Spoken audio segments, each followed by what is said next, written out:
आपल्या मुलीवर संस्कार करा. आपल्या मुलीला आपला श्रेष्ठ धर्म, जे धर्म हिंदू सनातन धर्म आहे, त्या हिंदू सनातन धर्म किती श्रेष्ठ आहे हे शिकवा. आपला धर्म एवढं श्रेष्ठ आहे महाराज.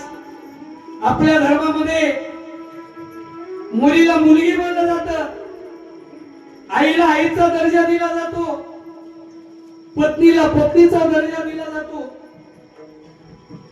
पत्नी बद्दल, बहिणी बद्दल कधीही वेगळे विचार मनामध्ये येत नाही. एवढा आपला अनंत सुंदर असणारा आपला धर्म आहे महाराज. आता जे मुलाला मुली कमी पडायला लागलेत महाराज, त्याचं कारण आहे सगळ्याला वाटायला लागलं महाराज की माझ्या मुलाला मुलगी भेटत नाही, माझ्या मुलाला मुलगी भेटत नाही. एक 10, 15, 20 वर्षाच्या खाली सगळ्यांनी त्या लोकांनी मात्र काय केले महाराज, कसायाचं जीवन जगले काही दिवस. त्या मुद्रामध्ये असणाऱ्या मुलीला त्या गर्भामध्ये संपवले. एक मुलगी जर संपली तर 1000 पिढ्या तिच्या पाठीमागे संपतात. जर एक मुलगी जर वाचली तर आपल्या हिंदू संस्कृतीमध्ये 1000 पिढ्या तयार होणार आहेत. एक मुलगी वाचली तर ती आई होणार आहे, एक मुलगी वाचली तर ती बहीण होणार आहे, एक मुलगी वाचली तर ती एखाद्याची पत्नी होणार आहे, एक मुलगी वाचली तर ती मावशी होणार आहे, एक मुलगी झाली तर ती सासू होणार आहे. जर मुलगी राहिली नाही तर नातं संपत. मुलं किती आहेत याला महत्व नाही, एखादी का मुलगी असेल असं म्हणत असा फार जीव लावते आपल्या बापावर, फार जीव लावते. एका गावामध्ये 2 मुलं, 1 मुलगी होती महाराज. दोनही मुलं शिक्षित झाले, उच्च शिक्षित झाले. कोणी डॉक्टर झालं, कोणी वकील झालं महाराज. दुसऱ्या गावात राहू लागले. बहिणीचं लग्न गरीबाला दिले महाराज, बहिणीला गरीब घरात दिली.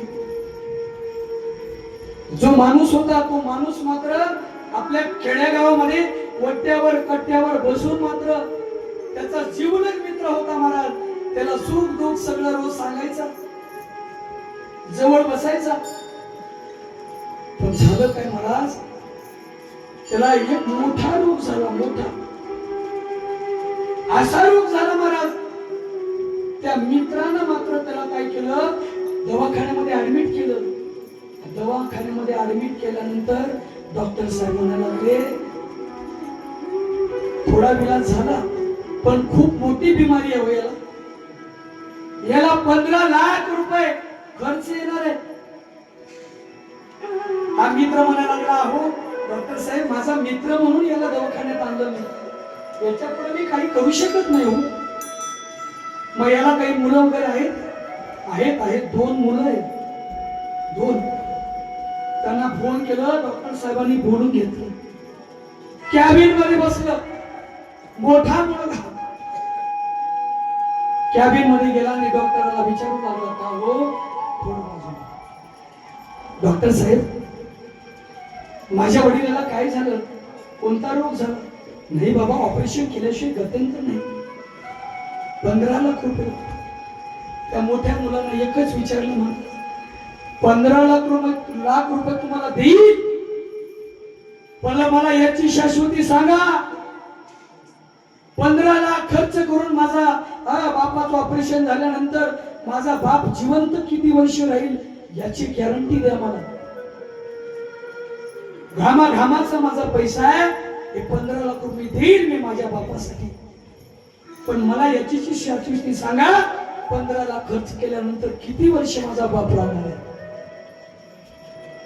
डॉक्टर म्हणायला लागला, बाबा याचं काही सांगू शकत नाही, पण तसं जर असेल तर मी 15 लाख रुपये देणार नाही. ऑपरेशन करा नाहीतर नाही करा.